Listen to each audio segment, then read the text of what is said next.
Sì, buongiorno a tutti e grazie per avermi invitata a questa conferenza a parlare, presentare la mia posizione, a raccontare delle buone storie della Germania, dalla lotta contro la cybercrime.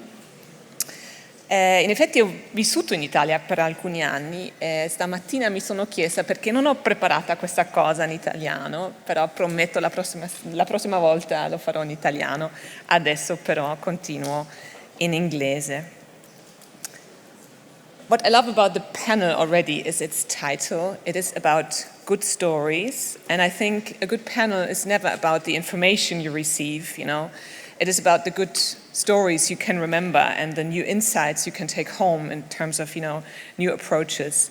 And the second thing I like about the panel and its title is the word beyond, because working as a cyber prosecutor means that everything you do is beyond borders, is beyond former ideas, is beyond old juridical solutions.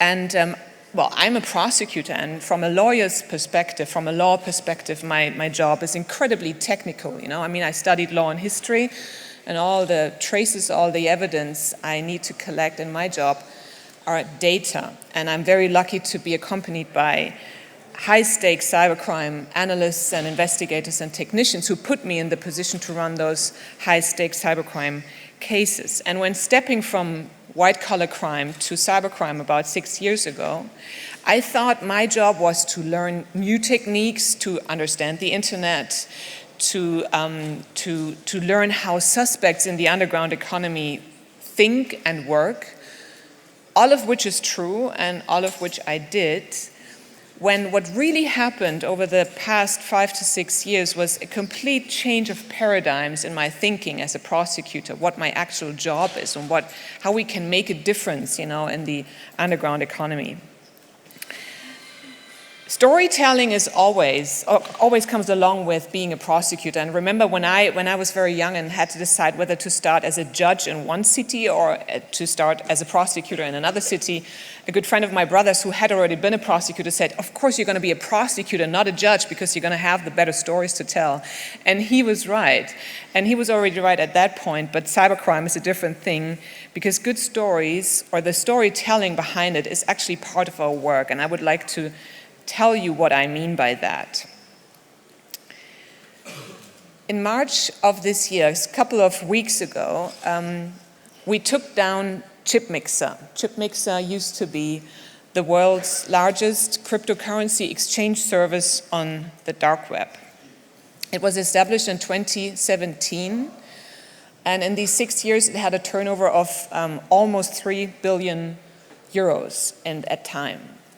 Practically, it was involved in money laundering. It is a very clever and very simple and name-giving system, meaning that the users just transferred their crypto assets to the platform, and those huge assets or not so huge assets were then cut into little pieces, into smaller transactions, for example, 0.001 Bitcoin.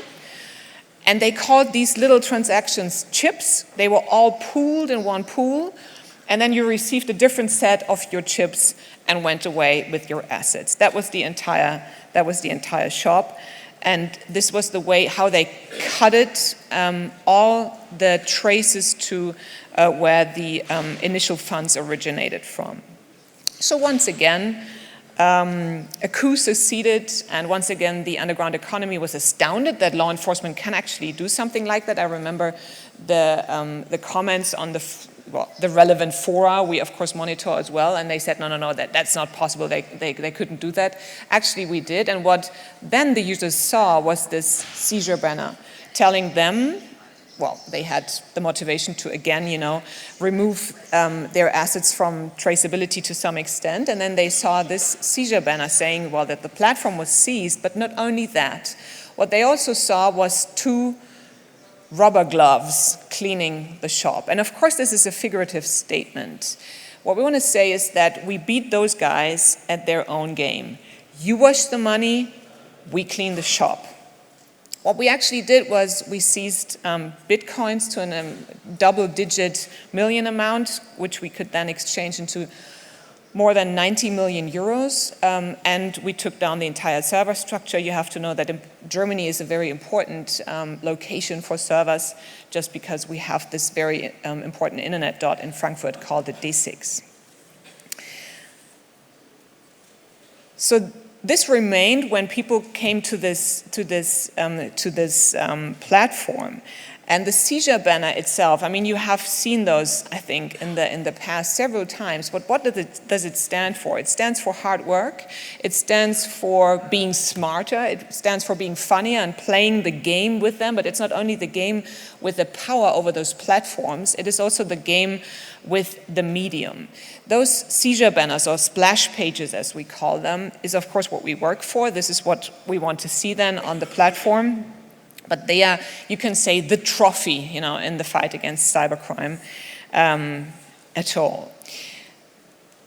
Going back 1 year, in April 2022, we succeeded to take down Hydra Market. Hydra Market was a almost completely Russian-controlled classical darknet marketplace, mostly selling drugs, but of course also documents and digital assets.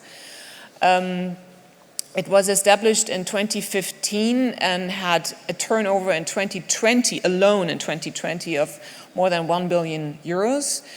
So you must imagine there were 17 million users on that platform and more than 21,000 people who sold goods, criminal goods. And again, we had a seizure banner, of course, you know, and this time what people saw was the Hydra itself in handcuffs.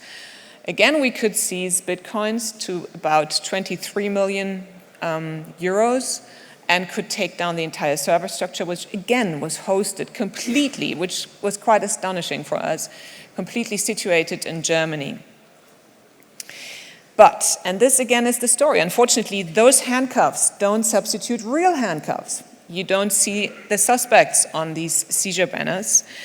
But those splash pages, those seizure banners, which play the game with the ironics, you know, and the logo, they have an important message. They turn the attention to the platform. They don't turn the attention to the suspects. And what do I mean by that? When we succeed in those great cases, you know, on TV what you hear is always the comment, no one has been arrested. And the question is, haven't we done our homework well? Is it all about the money? Is it all about the fuzz? Where are the actual criminals?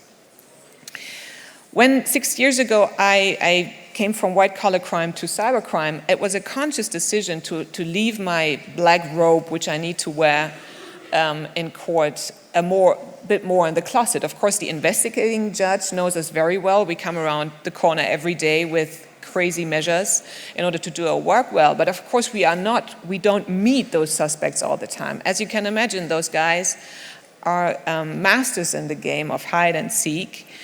And both Chipmixer and Hydra Market didn't lead to arrests. They led to the seizure of the entire infrastructure and to money, but we haven't arrested anyone.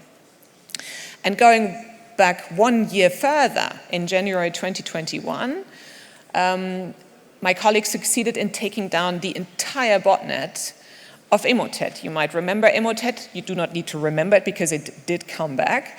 But what happened then again was that no one was arrested. Still, it was a groundbreaking success.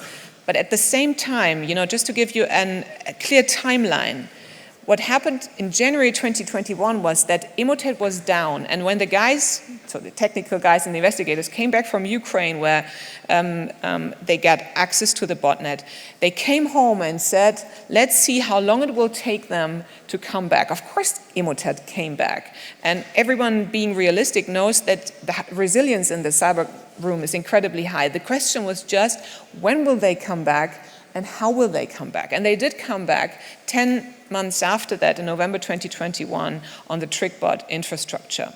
Still, it is a groundbreaking success, even when, of course, this headline is then hurting, but it was completely expected.